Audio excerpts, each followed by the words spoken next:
Good afternoon, everyone. We're going to give it a few seconds to let everyone come in from the waiting room and get connected to the audio. I always kind of like to fill that time with my voice so that way you can make sure that your audio is connecting properly and working.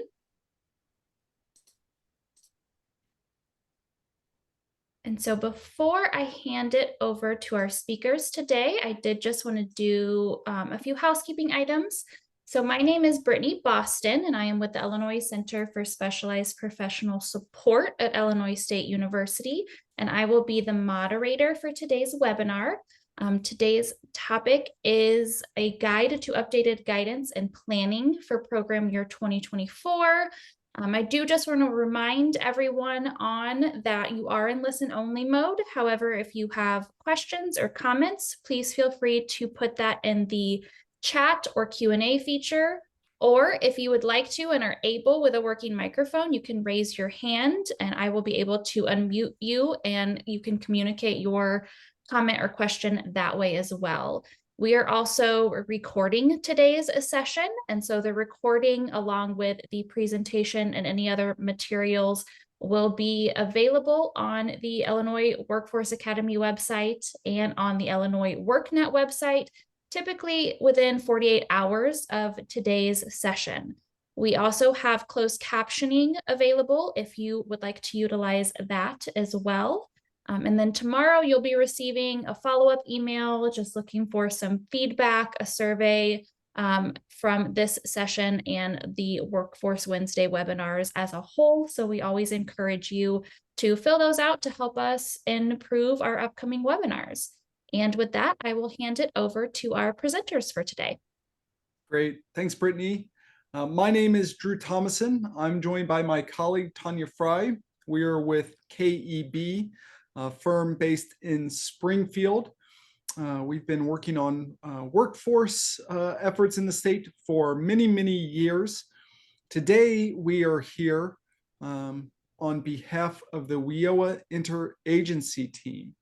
So program year 2024 starts July 1 of next year.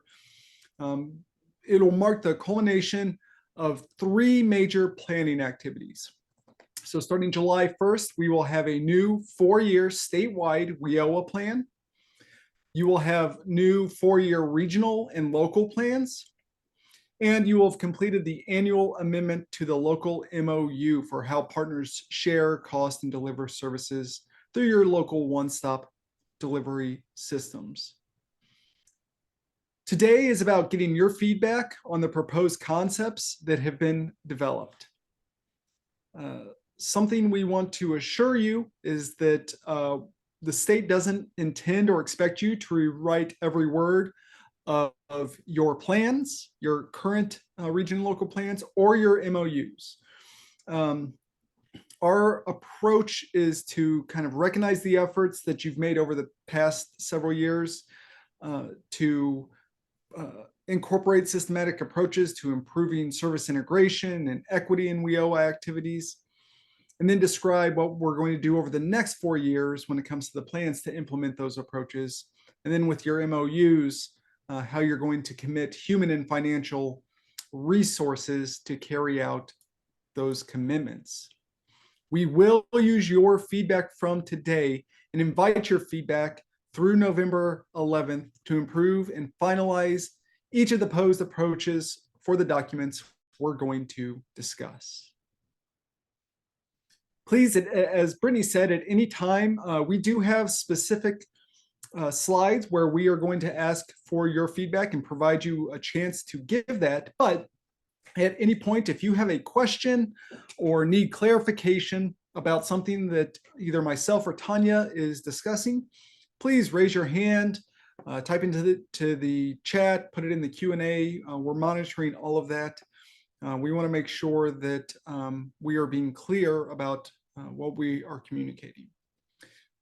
So before we really dive into it, can I get either something in the chat or a thumbs up or raise your hand? How many people in the room today have been through the region and local plan development process before.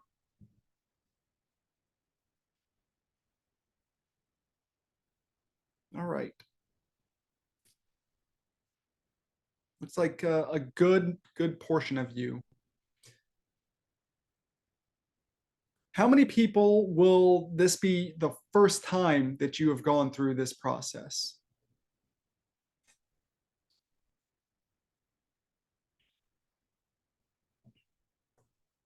All right, good. We have I think a good mix of we'll call them veterans and novices. So that is great. And again, anytime you have a question or need clarification, please let us know.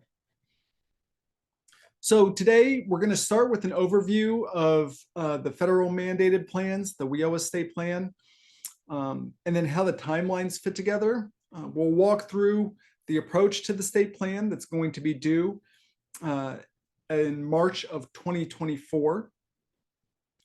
We will also present draft revisions to the region and local planning guide to get your feedback about that guidance. And then we will present draft concepts specific to the guidance for program year 24 MOU negotiations. Please note that the main governor's guidelines, that's governor's guidelines revision 4, remain in effect, and they have not changed for MOUs. The supplemental guidance that we will present is specific to program year 24 around MOUs and budgets. And this is an amendment year. Last year was the first year of a 3-year MOU. So we are not asking you to redo or rewrite your entire MOU. It's simply certain places that will need specific updating. As I said, we'll pause after every section to make sure you have time to ask questions. We will also take any questions that are asked today and use them to turn into a Q&A page or an FAQ page that you can refer back to.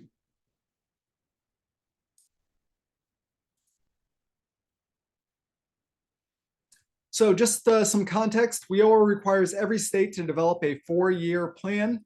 Illinois has completed what the federal government calls a unified plan that has specific requirements for each of our 4 core partners. So that's Title 1B, which is adult dislocated workers and youth. Title 2, which is adult education. Title 3, Wagner Pizer Employment Services, and Title 4, vocational rehab. But Illinois includes all our required partners in the process and incorporates their content, their plans, stakeholder feedback throughout the process. So those are going to be programs like trade adjustment, community supported block grants, unemployment, and various other programs. So federal rules also require that regional plans kind of be developed every 4 years, and that they reflect the coordination of resources among workforce boards within the regions which Illinois has defined. The plan also has to reflect regional service strategies, initiatives to meet in-demand industry sectors, analysis of regional market data, coordination of services, and how partners in the region collectively negotiate local performance levels. Basically, what outcomes do you want to achieve? And then, so we have a state plan, then a regional plan, and then each of our 22 local workforce areas have to develop their own 4-year plan per federal regulations. So your local workforce boards and CEOs, that's chief elected officials, have to outline your policies and procedures, identify existing and emergency in-demand sectors, identify employers' needs, what skills and knowledge bases are needed to meet those needs, and other aspects required by the federal government. The state also has additional questions and items that it wants to see incorporated into those local plans. And then again, at the end of that, you commit human and financial resources through the development of local MOUs for shared cost and service delivery.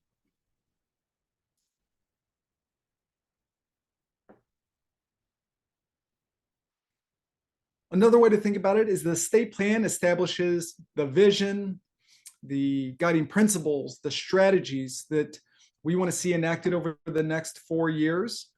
The regional plan uses that vision, those goals, those strategies to establish how local workforce boards and partners will coordinate to work towards those goals in the region.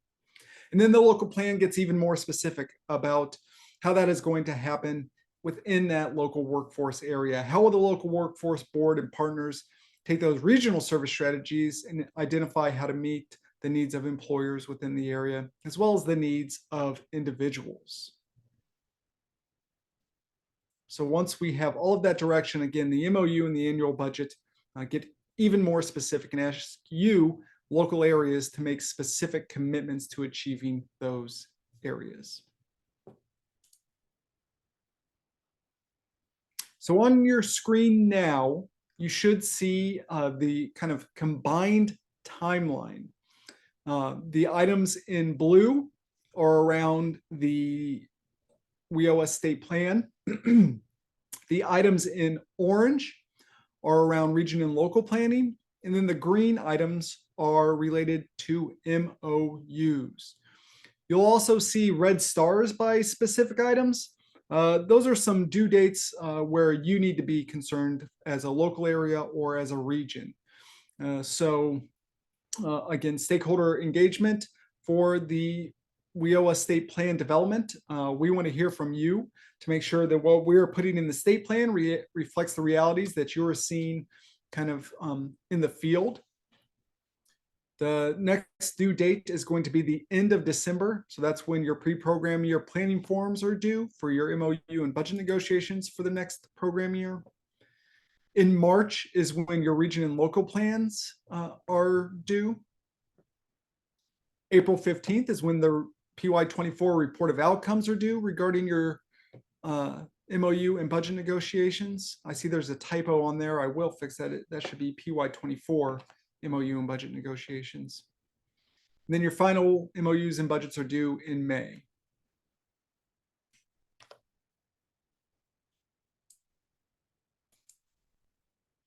Now we're going to get specific about the state plan, region and local plan guidance, and MOU guidance.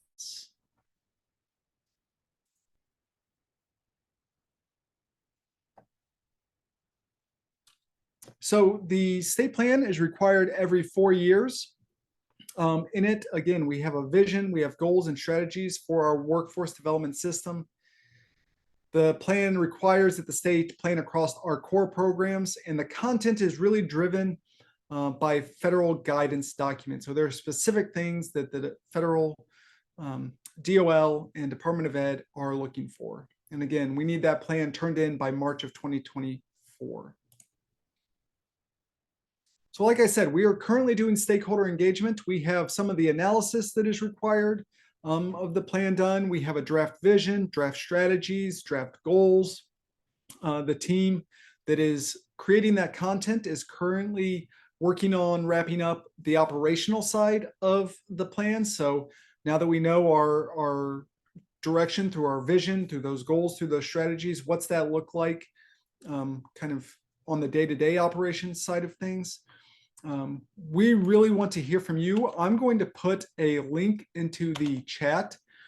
We have at least one in-person listening session planned for every economic development region in the state, and we have several planned for the Chicago metro area. Please register, attend that, provide your feedback there, and share this information far and wide. The more people that we can have attend these in-person listening sessions, the more diversity of opinions that we get, the more diversity of viewpoints that we get, the more well-rounded our state plan can be. So those listening sessions started last week. They'll go through November. We plan on having a draft state plan sometime in December, with public comments opening Opening, this says February, but it might be January. So does anyone have any questions on the state plan? Again, at those listening sessions, you can find more details about kind of what's going into the plan. And as you'll see as we go through, our the rest of our slides, you'll kind of get an idea of the concepts that are being developed for that state plan, because they are reflected in region and local plan guidance, as well as in the MOU supplemental guidance.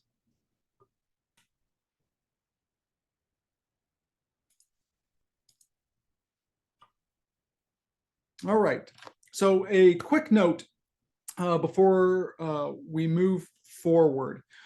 I want to provide some context for some of the guidance that we're going to be reviewing. So in 2021, as we were coming out of the worst of COVID, the state issued reopening guidance for local workforce areas. It included a reopening checklist and what you needed to do as a local area to ensure the safety of both the customers as well as your staff.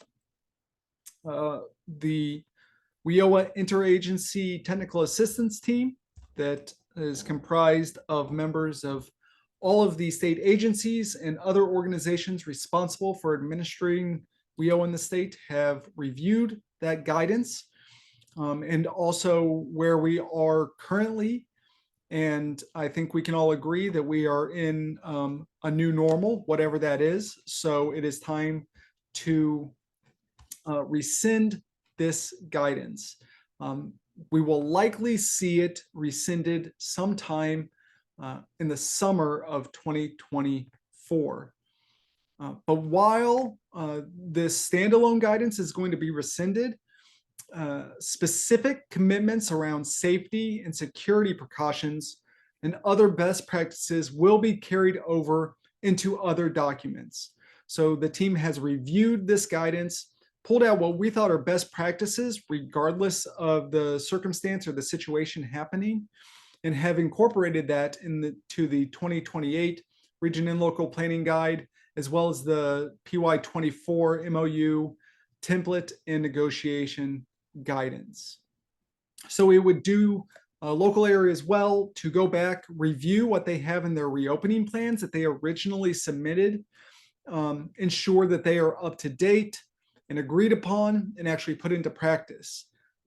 If partners want to make a change in that, you can still make changes to your reopening guidance until this policy is rescinded or this notice is rescinded, and we encourage you to do so. Things like being more open to the public entering your space or other changes. That needs to be agreed upon and discussed with all partners in the one-stop center, as well as the one-stop operator and the leaseholder. We would also add that it is to your advantage to review and revise these now, because as you will see in a little bit, it is the primary new content that we are requiring in the PY24 MOU narrative template.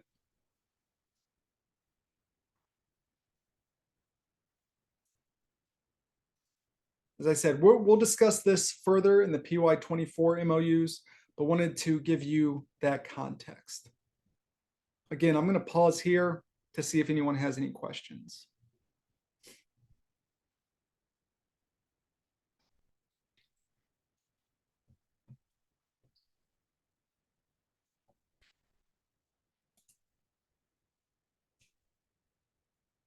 All right, now we want to review the regional and local planning guidance for 2024. So per the federal rules and requirements, the state is required to establish guidance for submission of regional and local plans. The state last issued this guidance in November of 2021 ahead of the modification of the 2020 plans.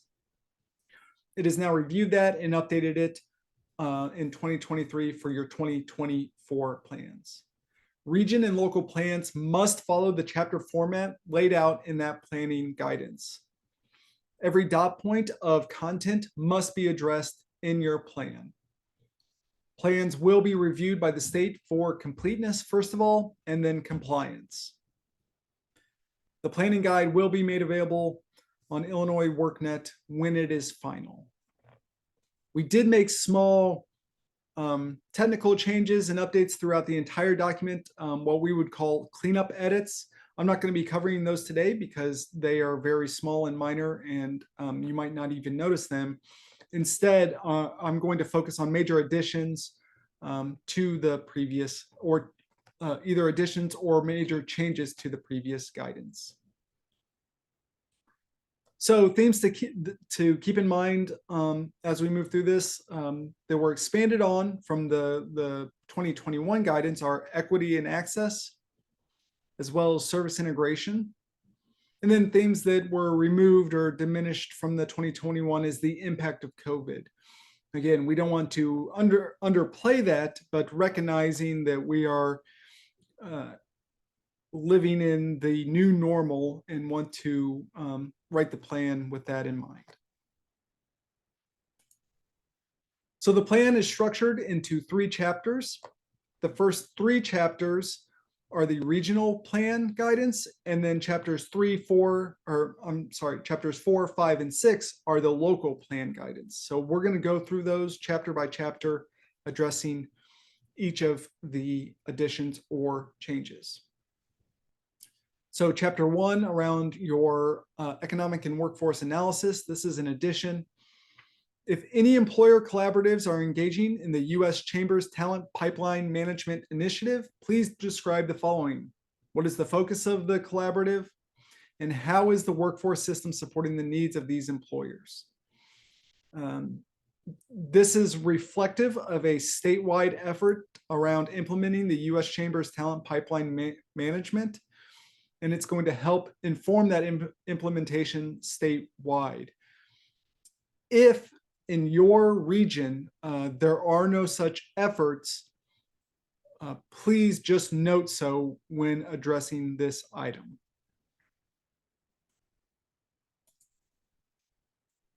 Another addition around the economic and workforce analysis is to describe any broad economic development opportunities in the region within the context of workforce education and economic development plans. So there are very specific pieces of analysis that are required of regions in the current guidance. We had feedback that there needs to be a place to address any other opportunities that you see that aren't captured in those specific analysis questions. So, excuse me, you can kind of think of this as a catch-all to describe any other economic opportunities in your region. This is very similar. So this is describe any broad economic challenges in the region workforce, education, and economic development plans. So again, this is a place where we wanted to provide you a chance to kind of have a catch-all for any of the challenges that you are facing or that you are seeing that aren't properly captured in the other areas required in this analysis.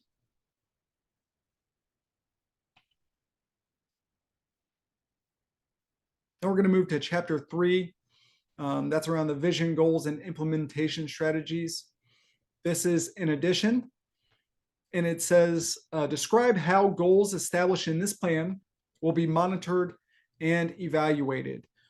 This is mirroring the work that we are doing at the state level and the work that is being included in the WIOA state plan to monitor and evaluate how goals are established and how the progress we are making on those goals, with the thought that we want to have a system that is continuously improving and that we are holding ourselves accountable. So the state is doing this, and we just want this reflected then at the region level as well. So those are all the updates for the regional planning guidance. Now we're going to move on to the local planning guidance, starting in Chapter 4 around operating systems and policies. This is an addition, and it states, as part of this plan, the LWIA, Local Workforce Innovation Area, will complete a service integration self-assessment of its progress on service integration. A copy of the documentation associated with the self-assessment process will be submitted as an appendix to this plan. So as you may or may not know, the Illinois Workforce Innovation Board, that is the state board for WIOA here in Illinois, convened a service integration work group to examine that policy and edit that policy to match the new realities. That was written pre-COVID in 2019. We were starting to make some headway on that. And then as COVID happened, I think that was put on pause so we could address the immediate needs. There's now a desire to restart those efforts. That work group, the service integration work group, has finished its task of updating that policy. And as part of that work, they have upgraded the self-assessment tool.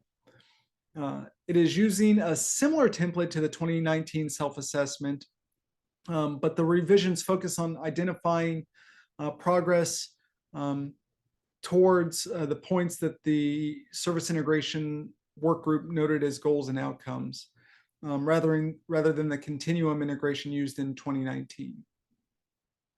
So this revised self-assessment ties together 3 documents from the 2019 self-assessment process into one document to try and help streamline the process for you.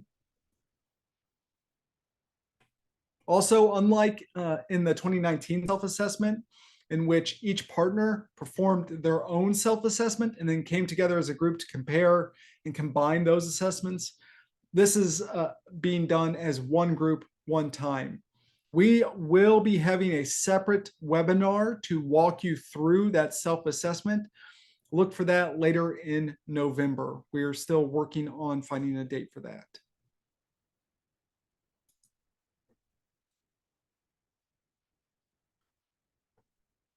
Chapter 4, another addition. This isn't new content that you need to develop. The state is simply asking you to provide with your region and local plans copies of local policies and agreements. I'm not going to read through each one of these. As Brittany said at the beginning, you will be provided with a copy of this presentation at the end of today, and it will have these in it. So there are 19 of them. And again, these should already be in place in your local area. It's simply collecting them and including them with the submittal of your local plans.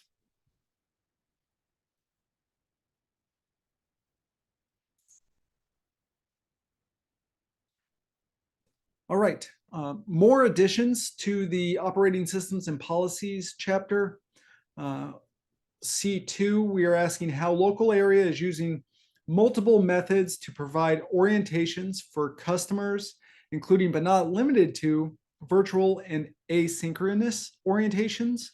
Again, this is a learning from the pandemic and a best practice, we think, and where we are moving as a system. So much as we are providing a virtual orientation to draft guidance today, describing how you are providing virtual or asynchronous orientations to customers.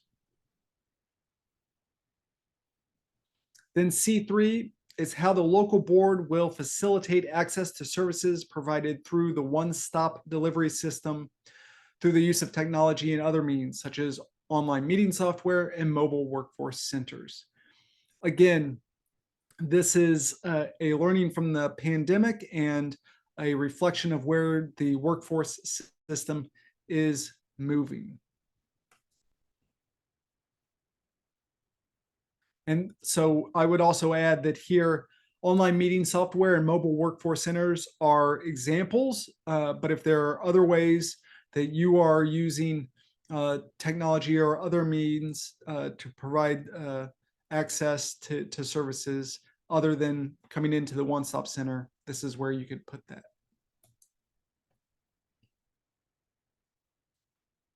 Chapter 4, Operating Systems and Policies Edition. How the core programs in the local area will leverage their business services to provide more holistic support to employers. And then D4 is increase the awareness of the services the workforce system offers to both individuals and employers in the local area. So both of these are findings from kind of the examination of the workforce system that has been happening over the past 18 months.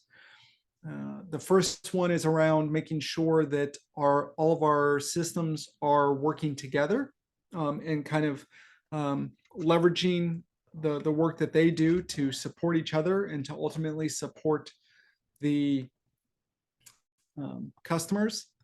And the last one is really a finding that there's really a lack of awareness of the workforce system in general, A, and then B, what it offers both to individuals and employers and businesses.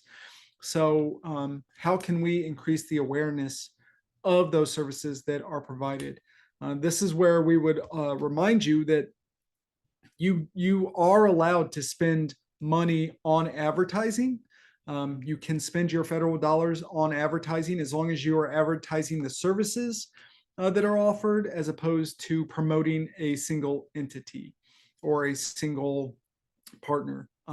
So you can talk to the services.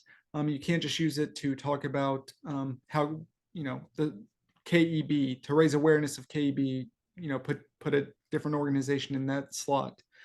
So you can, that's a question that we've had, and something that we've heard people say is, we'd like to, but we can't, we are federally prohibited from advertising, but we just wanted to clarify that you can use those dollars for TV ads or radio ads or social media advertisement.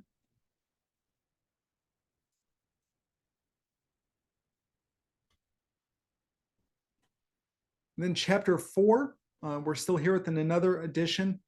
This is born out of a finding from a US DOL monitoring that has happened this year. And here you must include the design framework for youth programs in the local area, including how the 14 program elements will be made available within that framework. And again, this is straight from US Department of Labor.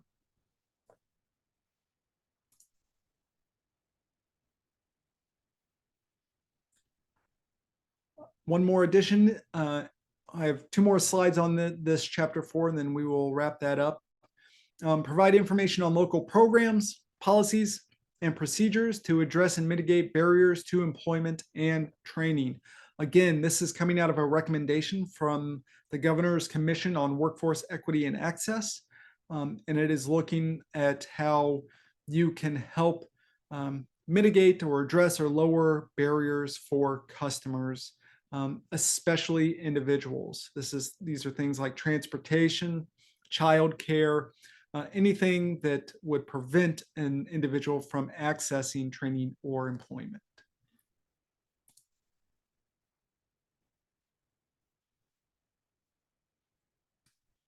In chapter 4 here, this whole item is new, and it is again very reflective of what is being included in the state plan, and that is utilizing a customer-centered approach to service delivery. So you might hear this called customer-centered or human-centered approach.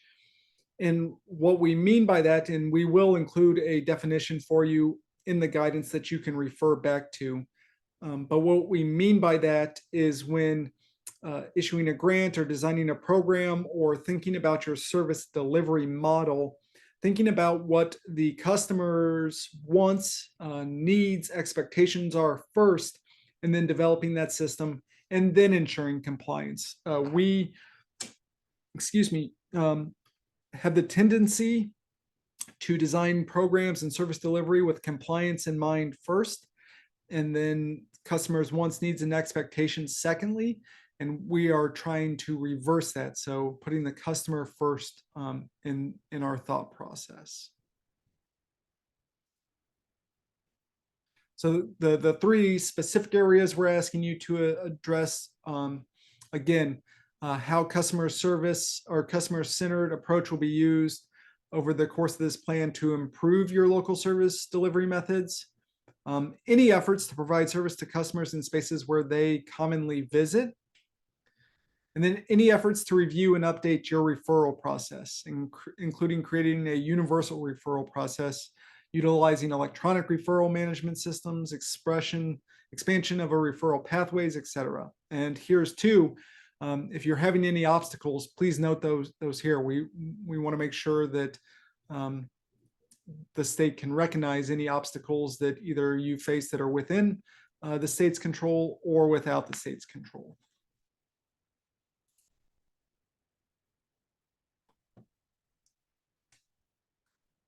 This is another addition that is coming as a recommendation of the Governor's Commission on Workforce Equity and Access. So asking you how you will provide training and professional development opportunities to staff regarding equity, access, trauma-informed care, and other topics kind of concerning a customer-centered approach to service delivery.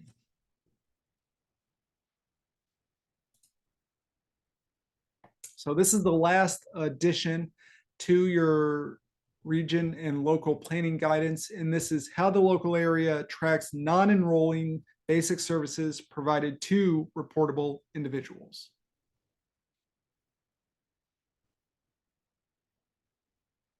And I'll pause there for questions. I see we have a few that have come in.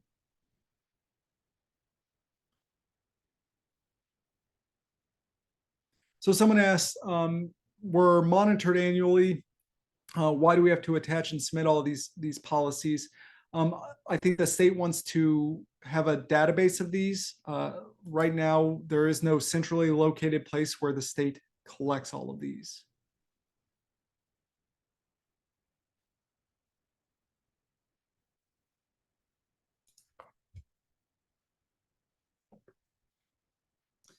And I have a question. I'm going to pause my slideshow so I can go back a few slides to answer one question.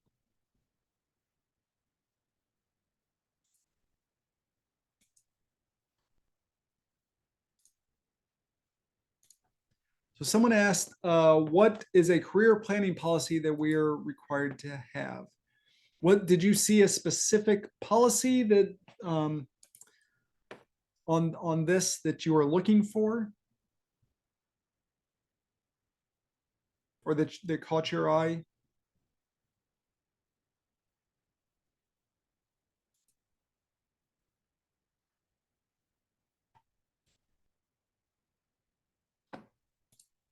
This slide?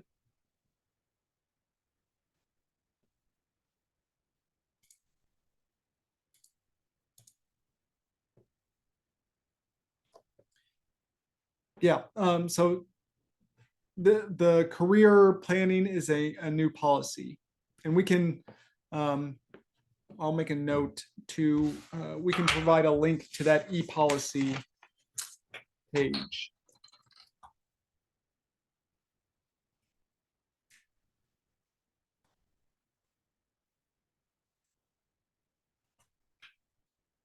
If you look on here, and this is the way it is in the guide too, it is explicit about where it is within the e-policy. So each one of these is noted as, for your reference, it'll be the policy chapter and then this section.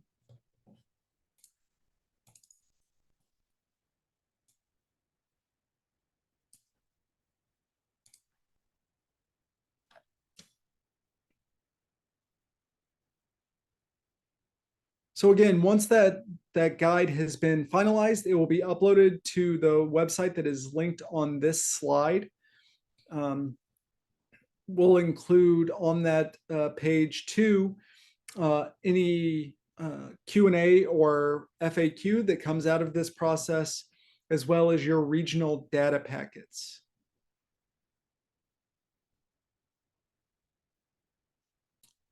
If you're looking for your current or previous plans, they are on the region local plan and MOU approval status dashboard. And the link to that dashboard should be on that web page that you see here.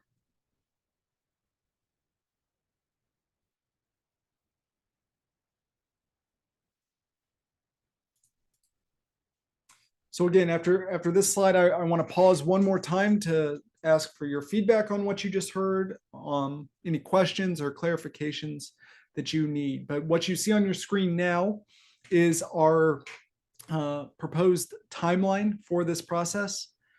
So we're asking that you submit your questions by November 1st. I said November 11th earlier. I misspoke. I apologize for that. So if you have written comments or questions, please submit those by November 1st.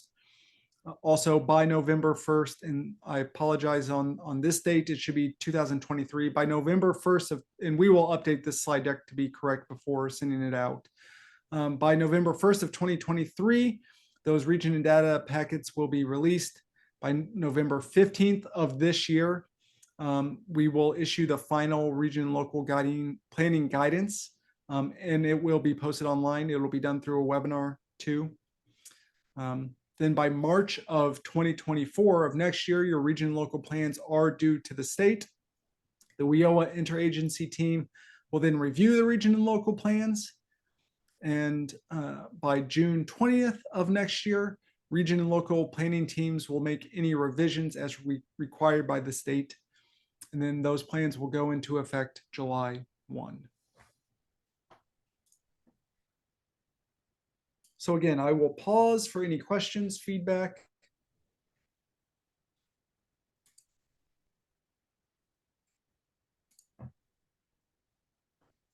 Someone asked, is there a 30-day public comment period before plans are due to the state? There is a required public comment period. I believe it is 30 days. Yes. So Drew, someone has raised their hand, so I'm going to unmute them here and allow them to ask their question. Go ahead, Casey.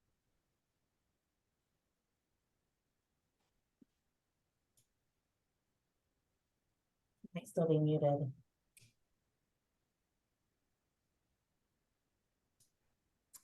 No problem.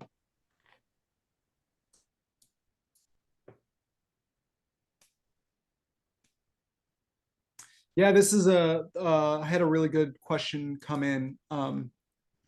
So the question was, for the region and local plans specifically, do I need to submit a track changes version and a clean copy, or just a clean copy? We just want a clean copy. Again, this is a new 4-year plan. So while we understand that some of the content from your previous plan might make its way into this one, we do not want to see a track changes version. We want to just see the final clean copy. Yeah, and I'll address the difference between that and the MOUs next.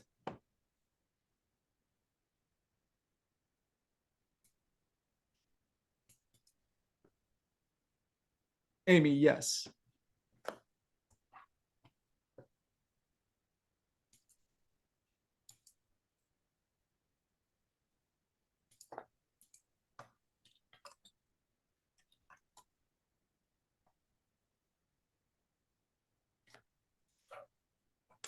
Any other questions? Again, just on region and local plans. I would just again say that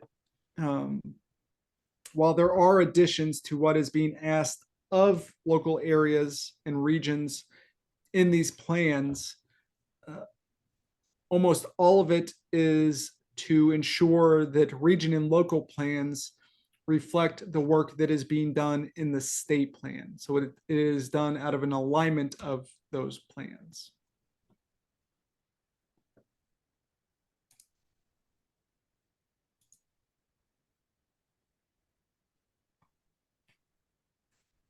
Thank you, Drew.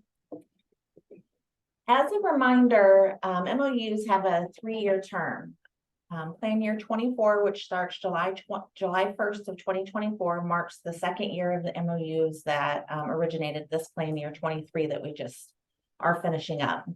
That means the underlying MOU remains in effect, but an annual modification is required to update the one-stop operating budget, which is how all the partners share in the cost of the operating the local workforce delivery system and comprehensive one-stop center, and update the service delivery commitments of each partner to the MOU.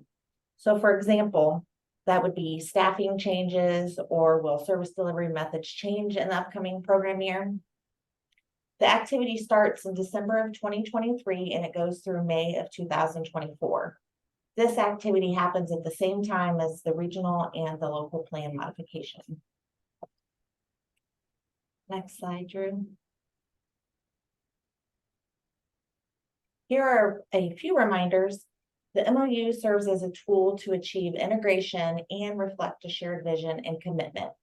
So that's between service providers, programs, one-stop operators, the leaseholders, stakeholders, and the local workforce innovation boards.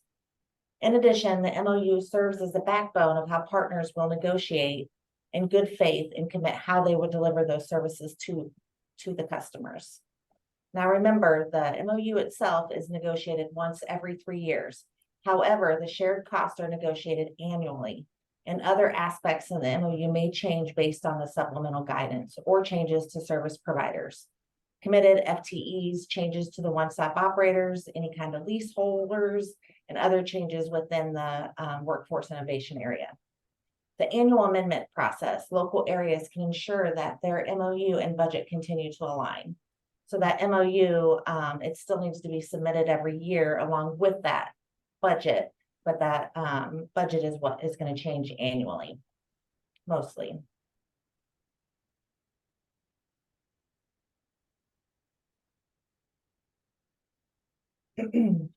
So to continue with the negotiation reminders, various decisions must be reflected in the MOU. So those decisions are here on your screen.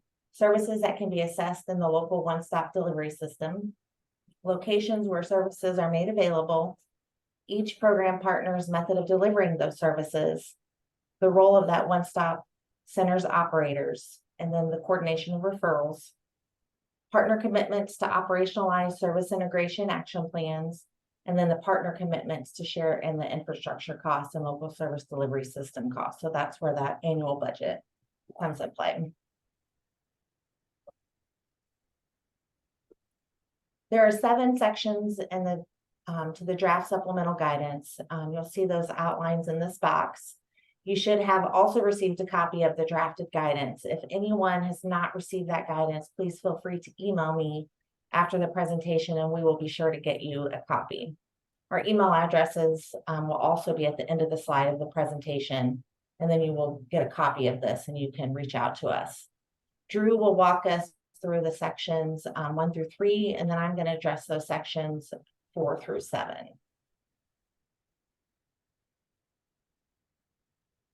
All right, thank you, Tanya. And we'll make sure, I'm not sure if we did get that draft guidance out, but we will make sure to include it in the follow-up email to all participants, along with a version of the presentation as well. So first of all, updates for this supplemental guidance incorporate all of the previous supplemental guidances to the template from program year 2023. We did make some updates to the template and new requirements compared to the 2023 template. As I mentioned earlier, those updates are memorializing negotiations, decisions that you've already made in 2021 in your reopening guidance. But the interagency team decided that some of those items are best practices and we want to see carried on into the future, and that they are applicable COVID or not. And so those are being institutionalized here in the MOU guidance.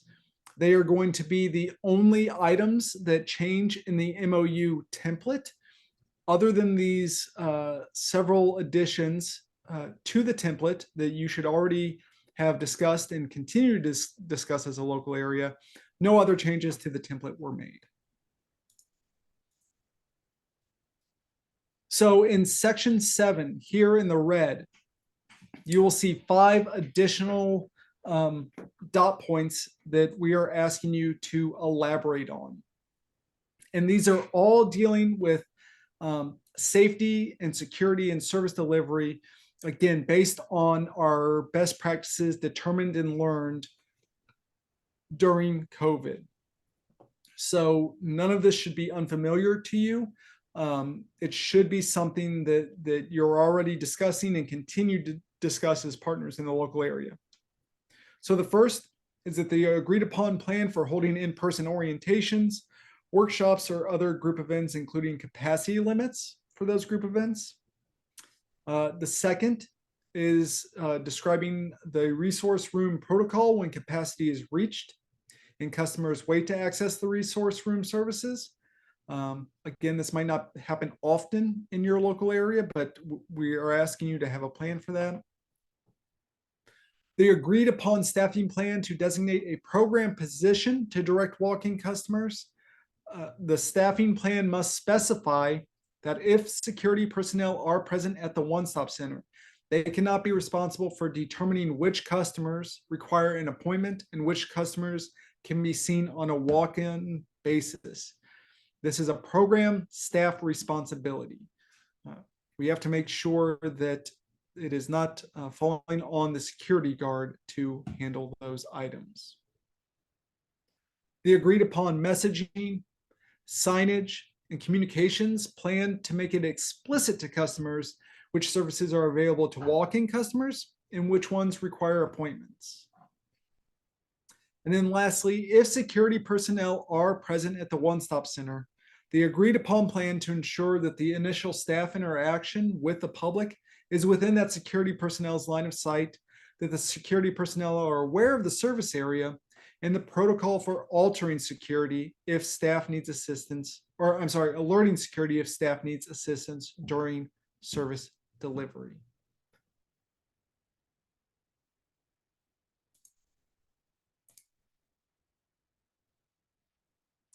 The one other change to the MOU template, again, this is being brought over from the reopening guidance. It was determined to be a best practice that should be in place regardless of the situation. And that is the agreed upon plan for addressing waiting lines outside of the one-stop center entrance. Again, from talking to local areas, this is likely going to be a rare occurrence, but we do want to have a plan in place in case it happens. And that is going to be the only changes to the MOU narrative and template that we are requiring. As Tanya mentioned, this is an amendment year. So we are not asking you to rewrite or renegotiate the full amendment. These are just the 6 areas that you will be asked to include in that narrative. Again, while the notice and guidance around reopening remains in place, you can update those plans at any time. You can update them and then submit them to the WIOA inbox. We would again say that there is nothing stopping you from updating those plans, negotiating those ideas with partners right now, having a discussion. And the sooner you do that, the sooner you will be done with updating your MOU narrative, outside of any other changes that might happen that Tanya outlined, such as a change in a service provider or a change in the full-time FTE commitment, change in a leaseholder. Other than those items, this is the area where the state is asking for the biggest change to the MOU.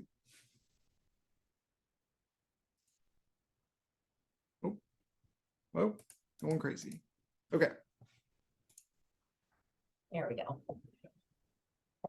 Number 4, the required checklist for service delivery via direct linkage. Now, that is a checklist that is not new. It's been out there and it's been filled out every year.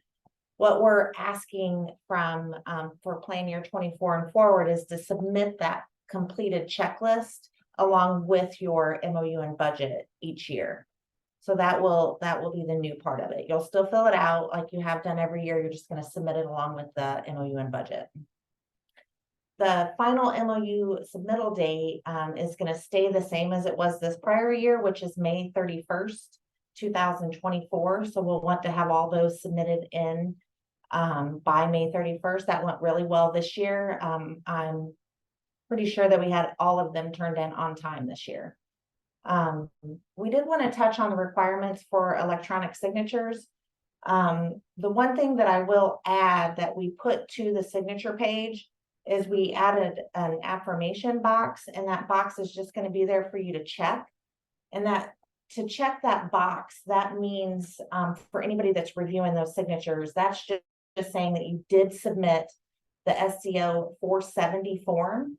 That is a requirement that needs to be sent in for the comptroller's office to have electronic signatures. There's definitely processes that have to be followed to get that electronic signature. So we do ask that if you're going to do that, to start that early. But if you do check that box that's telling us you already done that, so we don't have to have any delays on those signatures by reaching back out to you and asking and sending the requirements.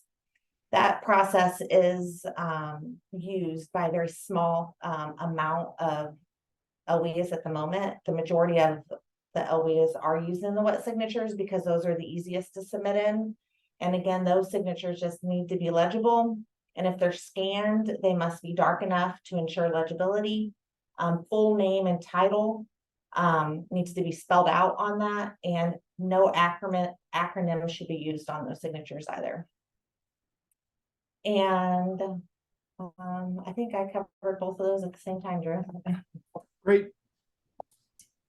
The other thing to note is that the signature pages are going to be updated this year with a self-attestation. I always say that wrong, but there's a checkbox on there that says if you are submitting an electronic signature that you are following all these guidelines.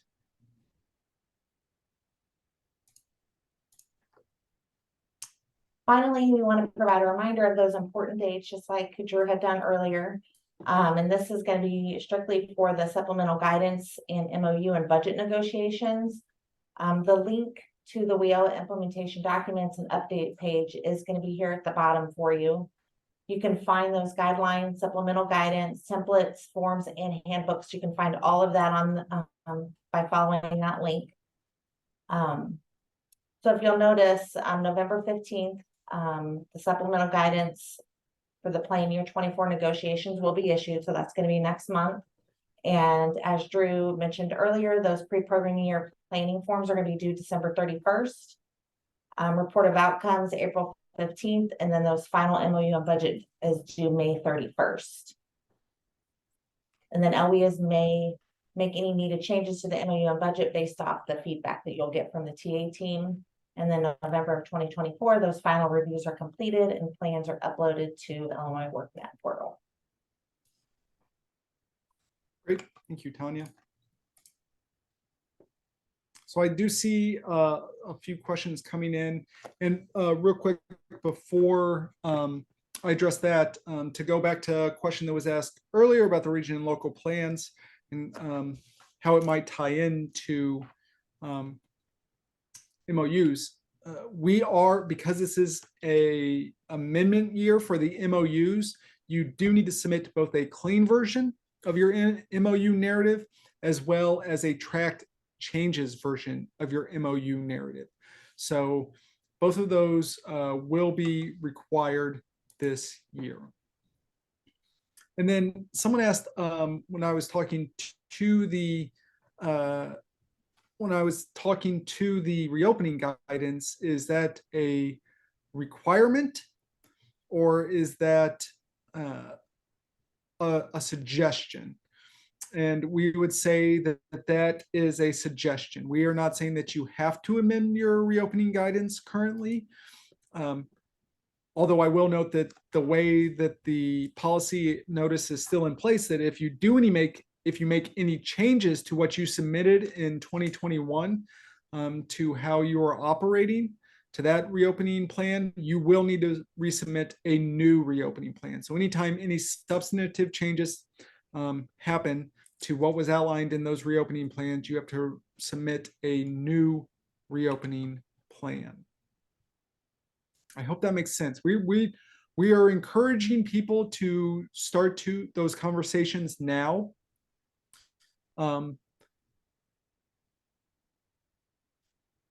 Because you can make those changes now. Nothing is preventing you from making those changes now, and then just codifying that in your MOU narrative. So for example, if you want to unlock your doors, that's going to be an amendment to your reopening plan. If you're going to change how security is carried out, that's going to be a change in your reopening plan.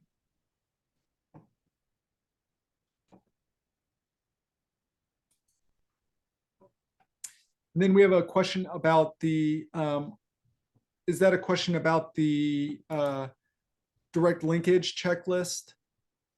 I see a question about a checklist, but I want to make sure that I'm addressing the correct one. Someone asked to submit a checklist for each partner with the MOU.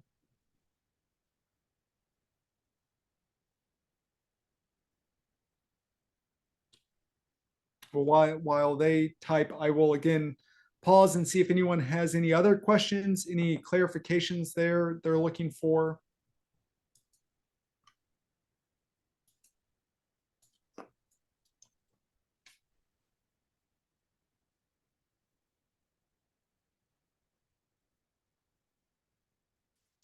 Okay, so someone asked a question.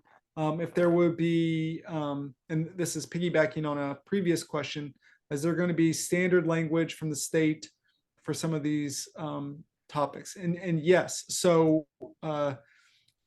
equity and access is a good example.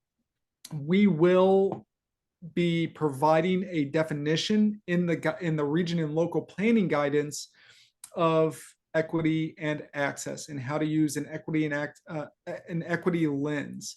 That definition is coming from the State Board's Equity Task Force, and that will be referenced in that plan.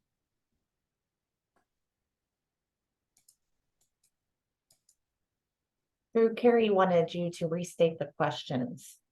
Yeah, so someone now is asking, is it typically required to have each partner submit a direct linkage checklist? Do we submit one for each partner? You submit one if that partner is providing services via direct linkage.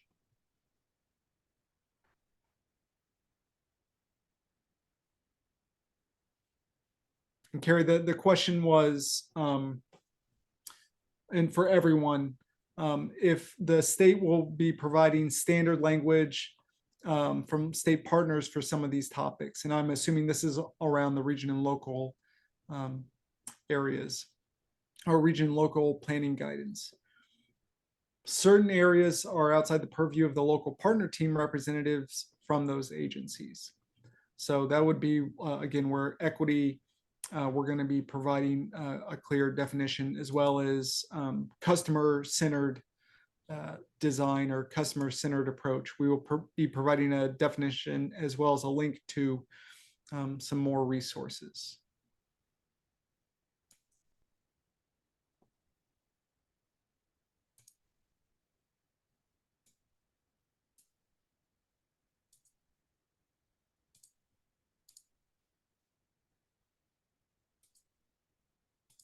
Does anyone else have any questions?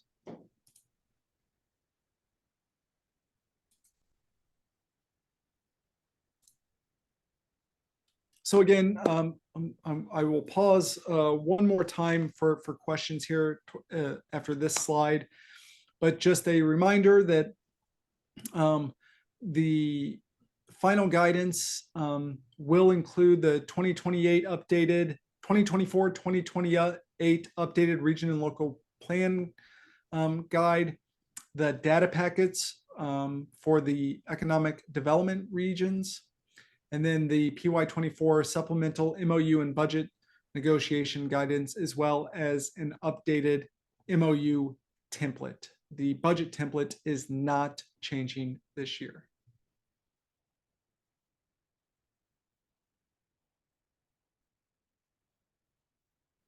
So that direct linkage, someone asked, direct linkage is referenced in the MOU narrative. Why the need for a checklist?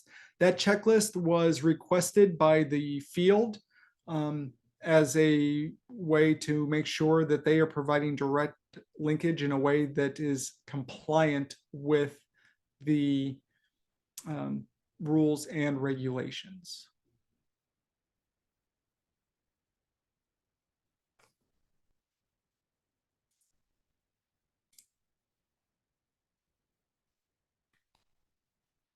Again, any questions on anything that we presented today? We will make sure to provide you with that draft guidance as well as the presentation in a follow-up email to today. I also want to, while we're seeing if there's any more questions, thank those of you that did fill out our survey that we asked you to fill out ahead of today. We have reviewed that. I know that one of the themes was not updating the MOU template, but again, we feel that the interagency team feels that those are best practices that need to be incorporated into the standard procedures of negotiations and service delivery. So we hope that those aren't too burdensome. And again, those ideas you should already have existing somewhere, and we just are asking you to revisit them and make sure that they are appropriate for the time that we're in now.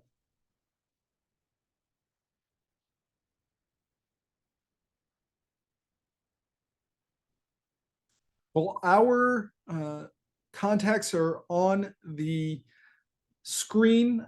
We have Tanya down for MOUs and myself down for region and local plans, but really you can send those questions on either or to either or, and we will make sure that they get answered.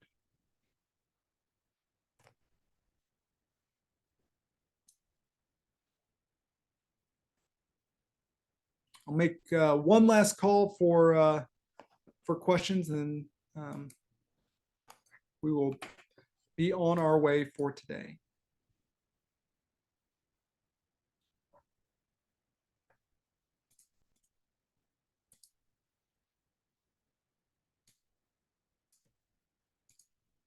All right. Well, thank you all for attending, and have a good rest of your afternoon.